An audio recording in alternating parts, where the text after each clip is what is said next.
ಜಾತಿ ಜನಗಣತಿ ವಿಚಾರವಾಗಿ ಕಾಂಗ್ರೆಸ್ ಕಾರ್ಯಕರ್ತರೇ ಸಿಎಂ ವಿರುದ್ಧ ಆಕ್ರೋಶವನ್ನ ಹೊರಹಾಕಿದ್ದಾರೆ. ಸಿಎಂಗೆ ಹಲವು ಪ್ರಶ್ನೆಗಳನ್ನ ಕೇಳಿ ನಾಗಮಂಗಲ ಯುವ ಕಾಂಗ್ರೆಸ್ ಜಾಲತಾಣದಲ್ಲಿ ಪೋಸ್ಟ್ ಅನ್ನು ಮಾಡಲಾಗಿದೆ.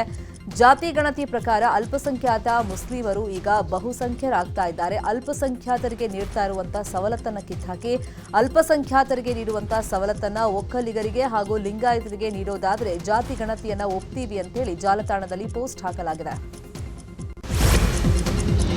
ರಾಜ್ಯದಲ್ಲಿ ಜಾತಿ ಜನಗಣತಿ ವರದಿಗೆ ಪರ ವಿರೋಧದ ಚರ್ಚೆ ಜೋರಾಗಿಯೇ ನಡೀತಾ ಇದೆ. ಈ ಮಧ್ಯೆ ನಿನ್ನೆ ನಡೆದ ವಿಶೇಷ ಸಂಪುಟ ಸಭೆಯಲ್ಲಿ ಯಾವುದೇ ನಿರ್ಧಾರಕ್ಕೆ ಬಾರದೆ ಮುಕ್ತಾಯಗೊಂಡಿದೆ. ಸಭೆಯಲ್ಲಿ ಲಿಂಗಾಯತ ಹಾಗೂ ಒಕ್ಕಲಿಗ ಸಚಿವರು ಏರು ಧ್ವನಿಯಲ್ಲಿ ಮಾತನಾಡಿದ್ದಾರೆ ಎನ್ನುವ ಮಾಹಿತಿ ಲಭ್ಯವಾಗಿದೆ. ಇದರಿಂದ ಎಚ್ಚೆತ್ತ ಸಿಎಂ ಸಿದ್ದರಾಮಯ್ಯ ವೈಯಕ್ತಿಕ ಅಭಿಪ್ರಾಯ ಸಂಗ್ರಹಕ್ಕೆ ಮುಂದಾಗಿದ್ದಾರೆ ಅಂತ ತಿಳಿದು ಬಂದಿದೆ. ರಾಜ್ಯ ಕಾಂಗ್ರೆಸ್ ಉಸ್ತುವಾರಿ ರಣದೀಪ್ ಸಿಂಗ್ ಸುರ್ಜೇವಾಲರಿಗೂ ಕೂಡ ನಿನ್ನೆ ಸಚಿವ ಸಂಪುಟ ಸಭೆಯ ನಿರ್ಣಯ ಏನಂತ ಸಂದೇಶವನ್ನ ಕಳುಹಿಸಿಕೊಡಲಾಗಿದೆ.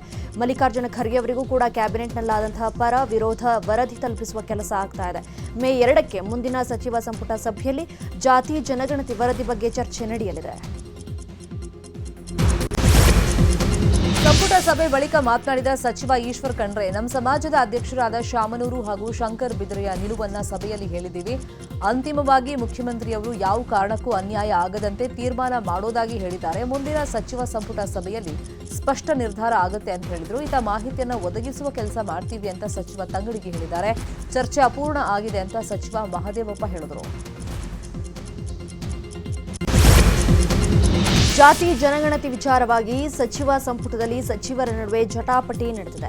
ಸಮುದಾಯದ ನಿಲುವನ್ನ ಕ್ಯಾಬಿನೆಟ್ನಲ್ಲಿ ಪ್ರಸ್ತಾಪಿಸಿರೋ ಸಚಿವ ಎಂಬಿ ಪಾಟೀಲ್ ವರದಿಯ ಬಗ್ಗೆ ಆಕ್ಷೇಪ ಎತ್ತಿದ್ದಾರಂತೆ.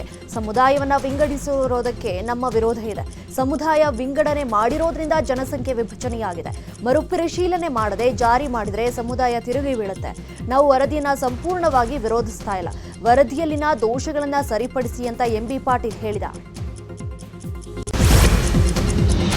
ನೆನೆಯ ಕ್ಯಾಬಿನೆಟ್ನಲ್ಲಿ ಡಿಸಿಎಂ ಡಿಕೆ ಶಿವಕುಮಾರ್ ಸಮುದಾಯದ ಪರ ಬ್ಯಾಟ್ ಅನ್ನು ಬೀಸಿದ್ದಾರೆ. ಸಮುದಾಯದ ನಿರ್ಣಯದ ಬಗ್ಗೆ ಕ್ಯಾಬಿನೆಟ್ನಲ್ಲಿ ಉಲ್ಲೇಖ ಮಾಡಿರುವಂತಹ ಡಿಕೆಶಿ ಜನಸಂಖ್ಯೆ ಕಡಿತವಾಗಿರೋ ಬಗ್ಗೆ ಆಕ್ಷೇಪವಿದೆ ಅಂತ ತಿಳಿಸಿದ್ದಾರಂತೆ. ಒಕ್ಕಲಿಗ ಶಾಸಕರ ಅಭಿಪ್ರಾಯದ ವಿಚಾರವೂ ಪ್ರಸ್ತಾಪ ಮಾಡಿದ ಡಿಕೆಶಿ ಜಾತಿ ಜನಗಣತಿಯನ್ನ ಮರುಪರಿಶೀಲಿಸಿ ಸೂಕ್ತ ನಿರ್ಣಯವನ್ನ ಕೈಗೊಳ್ಳಬೇಕು ಅಂತ ಹೇಳಿ ಒತ್ತಾಯ ಮಾಡಿದ್ದಾರೆ.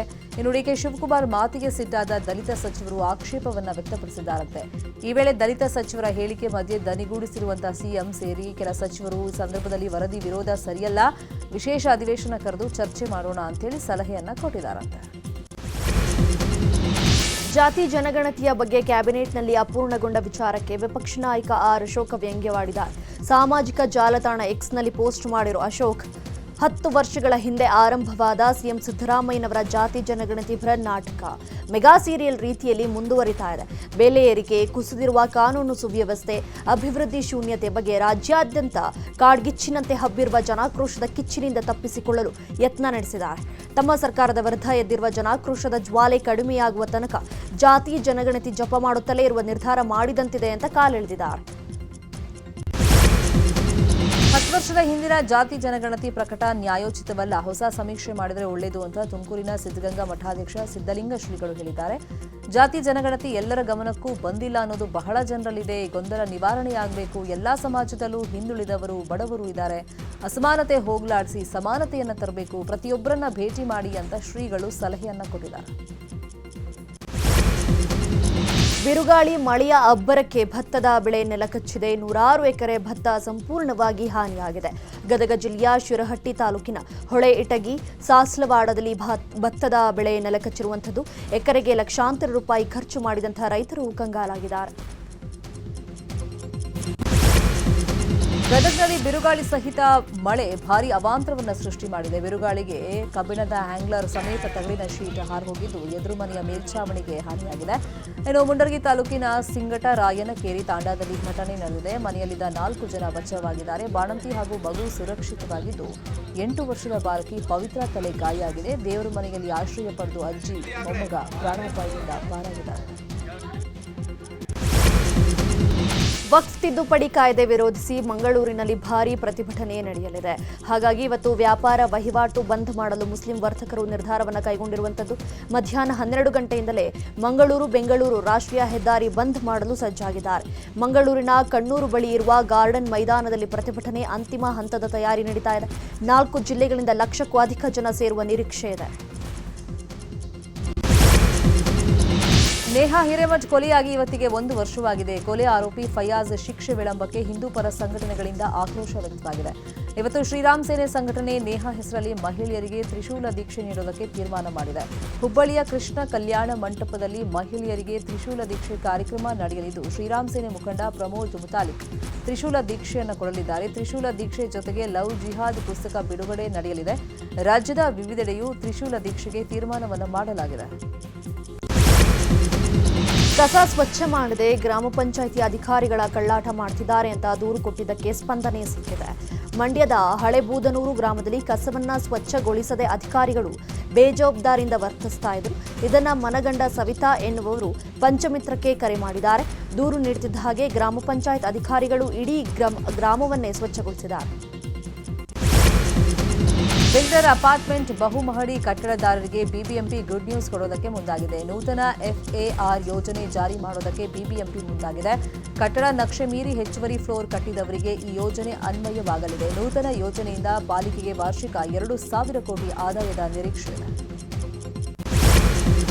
ಈಜುಕೊಳದಲ್ಲಿ ಸ್ವಿಮ್ಮಿಂಗ್ ಮಾಡ್ತಾ ಇದ್ದ ವೇಳೆ ಯುವಕನೊಬ್ಬ ಸಾವನ್ನಪ್ಪಿದ್ದಾನೆ. ಬೀದರ್ನ ನರಸಿಂಹ ಝರಣಿ ದೇಗುಲ ಬಳಿ ಇರುವಂತಹ ಈಜುಕೊಳದಲ್ಲಿ ಘಟನೆ ನಡೆದಿದೆ. ಫೈಜ್ ದರ್ಗಾ ಕಾಲೋನಿ ನಿವಾಸಿ ಅಫಾನ್ ಮೃತಪಟ್ಟಿದ್ದಾನೆ. ನಿನ್ನೆ ಮಧ್ಯಾಹ್ನ ಸ್ನೇಹಿತರ ಜೊತೆಯಲ್ಲಿ ಅಫಾನ್ ಈಜೋಕೆ ಅಂತ ಹೋಗಿದ್ದ. ಈ ವೇಳೆ ಪಲ್ಟಿ ಹೊಡೆಯುವಾಗ ತಲೆಯ ಹಿಂಭಾಗಕ್ಕೆ ಗಂಭೀರವಾಗಿ ಗಾಯವಾಗಿ ಸಾವಿಗೀಡಾಗಿದ್ದಾನೆ. ಬೀದರ್ ಮಾರ್ಕೆಟ್ ಠಾಣೆಯಲ್ಲಿ ಕೇಸ್ ದಾಖಲಾಗಿದೆ.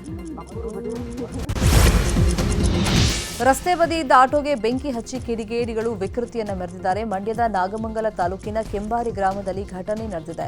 ಗೀತಾ ಮಹೇಶ್ ಅನ್ನೋರು ತಮ್ಮ ಜೀವನಕ್ಕಾಗಿ ಆಟೋ ಇಟ್ಕೊಂಡಿದ್ರು. ಊರೂರು ಸುತ್ತಿ ಮಕ್ಕಳ ಆಟಿಕೆ, ಪ್ಲಾಸ್ಟಿಕ್ ವಸ್ತುಗಳನ್ನ ಬಡ ದಂಪತಿ ವ್ಯಾಪಾರ ಮಾಡ್ತಾ ಇದ್ರು. ನಿನ್ನೆ ರಾತ್ರಿ ಮನೆ ಮುಂದೆ ನಿಲ್ಲಿಸಿದ್ದ ಆಟೋಗೆ ಕಿಡಿಗೇಡಿಗಳು ಬೆಂಕಿ ಹಚ್ಚಿದ್ದು ಆಟೋದಲ್ಲಿದ್ದ ವಸ್ತುಗಳೆಲ್ಲ ಸುಟ್ಟು ಭಸ್ಮವಾಗಿದೆ. ಕುಡಿದ ಮತ್ತಿನಲ್ಲಿ ಹಾಸ್ಟೆಲ್ ವಾರ್ಡನ್ ರಂಪಾಟ ನಡೆಸಿದ್ದಾನೆ. ತುಮಕೂರಿನ ಕೋತಿ ತೋಪು ಸರ್ಕಲ್ನಲ್ಲಿರುವಂತಹ ಬಿಸಿಎಂ ಹಾಸ್ಟೆಲ್ನಲ್ಲಿ ಒಂದು ಘಟನೆ ನಡೆದಿರುವಂಥದ್ದು. ಕುಡಿದ ಮತ್ತಿನಲ್ಲಿ ವಾರ್ಡನ್ ದರ್ಶನ್ ವಿದ್ಯಾರ್ಥಿಗಳಿಗೆ ಆವಾಜ್ ಹಾಕಿದಾನೆ. ವಾರ್ಡನ್ ರಂಪಾಟದ ದೃಶ್ಯ ವಿದ್ಯಾರ್ಥಿಗಳ ಮೊಬೈಲ್ನಲ್ಲಿ ಸೆರೆಯಾಗಿದೆ. ವಿಡಿಯೋ ವೈರಲ್ ಆಗ್ತಿದ್ದ ಹಾಗೆ ವಾರ್ಡನ್ ದರ್ಶನ್ ಅವರನ್ನು ವರ್ಗಾವಣೆ ಮಾಡಲಾಗಿದೆ. ಸಿಇಟಿ ಪರೀಕ್ಷೆಯಲ್ಲಿ ಜನಿವಾರ ಜಟಾಪಟಿ ಜೋರಾಗೇ ಇದೆ. ನಿನ್ನೆ ಶಿವಮೊಗ್ಗದಲ್ಲಿ ಸಿಇಟಿ ಪರೀಕ್ಷೆಗೆ ಬಂದಿದ್ದ ಬ್ರಾಹ್ಮಣ ಯುವಕರ ಜನಿವಾರ ತೆಗೆಯೋಕೆ ಸಿಬ್ಬಂದಿ ಹೇಳಿದ್ದು ಈಗ ವಿವಾದಕ್ಕೆ ಕಾರಣವಾಗಿದೆ. ಇನ್ನು ಬೀದರ್ನಲ್ಲಿ ನಾನು ಜನಿವಾರ ತೆಗೆಯಲ್ಲ ಅಂತ ವಿದ್ಯಾರ್ಥಿಯೊಬ್ಬ ಪರೀಕ್ಷಾ ಕೇಂದ್ರದಿಂದಲೇ ವಾಪಸ್ ಹೋಗಿದ್ದಾನೆ. ಇನ್ನು ಈ ವಿಚಾರವಾಗಿ ಸ್ಪಷ್ಟನೆ ನೀಡಿರುವಂತಹ ಕೆಇಎ ನಿರ್ದೇಶಕ ಪ್ರಸನ್ನ, ಪರೀಕ್ಷೆಗೆ ಕೆಲವು ಡ್ರೆಸ್ ಕೋಡ್ ಇದೆ, ಆದರೆ ಜನಿವಾರ ತೆಗೆಯೋಕೆ ನಾವು ಹೇಳಿಲ್ಲ ಅಂತ ಸ್ಪಷ್ಟನೆಯನ್ನು ಪರೀಕ್ಷಾ ಕೇಂದ್ರದಲ್ಲಿ ಜನಿವಾರ ತೆಗೆಸಿರುವ ವಿಚಾರವಾಗಿ ಮಾತನಾಡಿದ ಸಚಿವ ಎಂಸಿ ಸುಧಾಕರ್, ಸಂಜೆಯವರೆಗೂ ನನಗೆ ಯಾವುದೇ ಮಾಹಿತಿ ಬಂದಿರಲಿಲ್ಲ. ಜನಿವಾರ ತೆಗೆಸಿದ್ರೆ ಅದು ಖಂಡಿತವಾಗಿಯೂ ಒಪ್ಪುವಂತಹ ವಿಚಾರ ಅಲ್ಲ. ತಪ್ಪಿತಸ್ಥರ ವಿರುದ್ಧ ಕಾನೂನು ಕ್ರಮ ಕೈಗೊಳ್ತೇವೆ. ಎಲ್ಲಾ ಜಾತಿ ಧರ್ಮ ಆಚರಣೆಯ ಸಂಪ್ರದಾಯ ಗೌರವ ಕೊಡಬೇಕು ಅಂತ ಹೇಳಿದರು. ಕಳೆದ 3 ದಿನಗಳಿಂದ ನಡೀತಾ ಇದ್ದ ಲಾರಿ ಮಾಲೀಕರ ಮುಷ್ಕರ ಅಂತ್ಯಗೊಂಡಿದೆ. ಸರ್ಕಾರದ ಪರವಾಗಿ ಸಚಿವ ರಾಮಲಿಂಗಾರೆಡ್ಡಿ ಲಾರಿ ಮಾಲೀಕರ ಜೊತೆ 2ನೇ ಬಾರಿ ನಡೆಸಿದ ಸಂಧಾನ ಸಭೆ ಯಶಸ್ವಿಯಾಗಿದೆ. ಈ ಕುರಿತಂತೆ ಮಾತನಾಡಿದ ಲಾರಿ ಮಾಲೀಕರ ಸಂಘದ ಅಧ್ಯಕ್ಷ ಷಣ್ಮುಗಪ್ಪ, ಸಾರಿಗೆ ಸಚಿವರೊಂದಿಗಿನ ಸಭೆ ಯಶಸ್ವಿಯಾಗಿದೆ. ನಮ್ಮ ಬೇಡಿಕೆಯನ್ನ ಈಡೇರಿಸುವಂತ ಭರವಸೆ ಕೊಟ್ಟಿದ್ದಾರೆ. ನಾವು ಮುಷ್ಕರ ವಾಪಸ್ ಪಡೆದಿದ್ದೀವಿ ಅಂತ ಹೇಳಿದ್ದಾರೆ. ಪ್ರಧಾನಮಂತ್ರಿಯವರ ಕನಸಿನ ಗ್ರಾಮೀಣ ರಸ್ತೆಯಲ್ಲೂ ಕಳಪೆ ಕಾಮಗಾರಿ ನಡೆದಿದೆ ಅನ್ನೋ ಆರೋಪ ಕೇಳಿ ಬಂದಿದೆ. ಪ್ರಧಾನಮಂತ್ರಿ ಗ್ರಾಮ ಸಡಕ್ ಯೋಜನೆಯಡಿಯಲ್ಲಿ ನಿರ್ಮಿಸಲಾದ ರಸ್ತೆಯ ಗುಣಮಟ್ಟ ಕಳಪೆಯಾಗಿದೆ ಅಂತ ಹೇಳಲಾಗಿದೆ. ಹಾವೇರಿ ಜಿಲ್ಲೆಯ ಕಜ್ಜರಿ ಬುಡಪ್ಪನಹಳ್ಳಿ ರಸ್ತೆಯ ಕಾಮಗಾರಿ ನಡೆದಿದ್ದು 3 ದಿನಕ್ಕೆ ಹಪ್ಪಳದಂತೆ ರಸ್ತೆ ಕಿತ್ತು ಬಂದಿದೆ. ಕಳಪೆ ಕಾಮಗಾರಿ ನಡೆಸಿರುವುದರಿಂದ ರಸ್ತೆ ಕಿತ್ತು ಬರ್ತಾ ಇದೆ ಅಂತ ಸ್ಥಳೀಯರು ಆರೋಪಿಸಿದ್ದಾರೆ. ಬಿಸಿಲ ಬೇಗೆಯಿಂದ ತತ್ತರಿಸಿದ ಹುಲಿಯೊಂದು ನೀರಿಗಿಳಿದು ವಿಶ್ರಮಿಸ್ತಾ ಇದ್ದ ಅಪರೂಪದ ದೃಶ್ಯ ಪ್ರವಾಸಿಗರ ಕ್ಯಾಮೆರಾದಲ್ಲಿ ಸೆರೆಯಾಗಿದೆ. ಬಂಡೀಪುರದ ಸಫಾರಿ ಝೋನ್ನಲ್ಲಿರುವಂತಹ ಕೆರೆಯೊಂದರಲ್ಲಿ ದೃಶ್ಯ ಕಂಡು ಬಂದಿದೆ. ತಣ್ಣನೆಯ ನೀರಲ್ಲಿ 1 ಗಂಟೆಗೂ ಹೆಚ್ಚು ಕಾಲ ದಣಿವಾರಿಸಿಕೊಂಡ ಹುಲಿಯ ದರ್ಶನಕ್ಕೆ ಪ್ರವಾಸಿಗರು ಫಿದಾ ಆಗಿದ್ದಾರೆ. ಬಸವೇಶ್ವರ ಹಾಗೂ ಭಗೀರಥ ಜಯಂತಿ ಆಚರಣೆ ಹಿನ್ನೆಲೆ ಪೂರ್ವಭಾವಿ ಸಭೆ ನಡೆಯಿತು. ನರಸೀಪುರದ ತಾಲೂಕು ಪಂಚಾಯತ್ ಸಭಾಂಗಣದಲ್ಲಿ ಸಭೆ ನಡೆಯಿತು. ಪೂರ್ವಭಾವಿ ಸಭೆಗೆ ಅಧಿಕಾರಿಗಳು ಗೈರಾಗಿದ್ದಾರೆ. ಅಧಿಕಾರಿಗಳು ಹಾಜರಾಗದೇ ಇರುವುದಕ್ಕೆ ಸಮಾಜದ ಮುಖಂಡರು ಸಿಡಿಮಿಡಿಗೊಂಡಿದ್ದಾರೆ.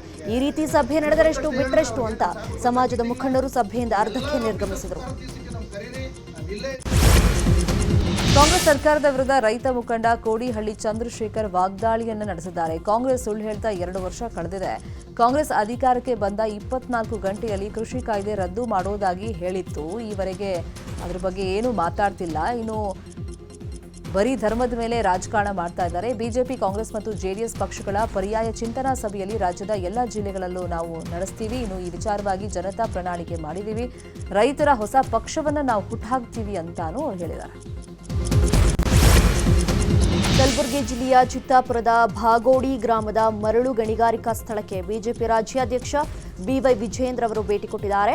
ಇದೇ ವೇಳೆ ಮರಳು ಗಣಿಗಾರಿಕೆಯಿಂದಾಗಿ ಬರಿದಾಗಿರುವ ಕಾಗಿಣಾ ನದಿಯನ್ನ ವಿಜೇಂದ್ರ ವೀಕ್ಷಣೆ ಮಾಡಿದ್ದಾರೆ. ಈ ವೇಳೆ ಛಲವಾದಿ ನಾರಾಯಣಸ್ವಾಮಿ, ಎನ್ ರವಿಕುಮಾರ್, ಶಾಸಕ ಬಸವರಾಜ ಮತ್ತಿಮೂಡ ಸಾಥ್ ಕೊಟ್ಟಿದ್ದಾರೆ. ಇನ್ನು ವಿಜೇಂದ್ರ ಭೇಟಿಯ ವೇಳೆ ಪ್ರಿಯಾಂಕ್ ಖರ್ಗೆ ಅಭಿಮಾನಿಗಳು ಪ್ರಿಯಾಂಕ್ ಖರ್ಗೆ ಪರ ಘೋಷಣೆ ಹಾಕಿದ್ದಾರೆ. ರಾಜ್ಯ ಸರ್ಕಾರ ಹಿಂದುಳಿದ ಸಮಾಜವನ್ನ ಮರ್ತಿದೆ ಅಂತ ಬಿಜೆಪಿ ರಾಜ್ಯಾಧ್ಯಕ್ಷ ವಿಜೇಂದ್ರ ಕಾಂಗ್ರೆಸ್ ವಿರುದ್ಧ ವಾಗ್ದಾಳಿಯನ್ನ ಮಾಡಿದ್ದಾರೆ. ವಿಜಯಪುರದಲ್ಲಿ ಜನಾಕ್ರೋಶ ರ್ಯಾಲಿಯಲ್ಲಿ ಮಾತನಾಡಿದ ವಿಜೇಂದ್ರ, ಕಾಂಗ್ರೆಸ್ ಸರ್ಕಾರ ಮುಸ್ಲಿಮರಿಗೆ ಮೀಸಲಾತಿ ಕೊಡೋದಾಗಿ ಹೇಳಿದೆ. ಸಿದ್ದರಾಮಯ್ಯ, ನೀವು ಮುಸ್ಲಿಮರ ಮುಖ್ಯಮಂತ್ರಿಯಾ, ರಾಜ್ಯದ ಮುಖ್ಯಮಂತ್ರಿಯಾ ಅಂತ ಪ್ರಶ್ನೆ ಮಾಡಿದ್ದಾರೆ. ರಾಜ್ಯ ಬಿಜೆಪಿ ನಡೆಸ್ತಾ ಇರುವ ಜನಾಕ್ರೋಶ ಯಾತ್ರೆ ಇವತ್ತು ಕಲಬುರಗಿಗೆ ಆಗಮಿಸಲಿದೆ. ಕಲಬುರಗಿ ನಗರದ ಜಗತ್ ವೃತ್ತನಿಂದ ಆರಂಭವಾಗಿ ಜಿಲ್ಲಾಧಿಕಾರಿ ಕಚೇರಿಯವರೆಗೆ ಪ್ರತಿಭಟನಾ ಮೆರವಣಿಗೆ ಮಾಡಲಿದ್ದಾರೆ. ಬಿಜೆಪಿ ರಾಜ್ಯಾಧ್ಯಕ್ಷ ವಿಜೇಂದ್ರ, ವಿಪಕ್ಷ ನಾಯಕ ಆರ್ ಅಶೋಕ್, ಬಿ ಶ್ರೀರಾಮುಲು, ಛಲವಾದಿ ನಾರಾಯಣಸ್ವಾಮಿ, ಸಿಟಿ ರವಿ ಸೇರಿದಂತೆ ಬಿಜೆಪಿ ಶಾಸಕರು, ಮುಖಂಡರು ಯಾತ್ರೆಯಲ್ಲಿ ಪಾಲ್ಗೊಳ್ಳಲಿದ್ದಾರೆ.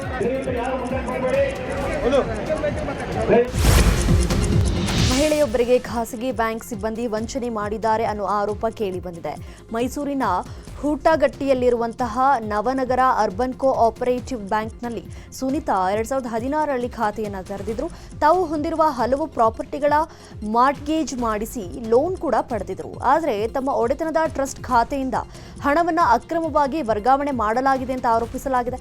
ಬ್ಯಾಂಕ್ ಅಧ್ಯಕ್ಷ ಬಸಂತ್, ಜಿಎಂ ಸುರೇಶ್ ವಂಚನೆ ಮಾಡಿದ್ದಾರೆ ಅಂತ ಸುನೀತಾ ಆರೋಪಿಸಿದ್ದಾರೆ. ವಿಜಯನಗರ ಠಾಣೆಯಲ್ಲಿ ಎಫ್ಐಆರ್ ದಾಖಲಾಗಿದೆ.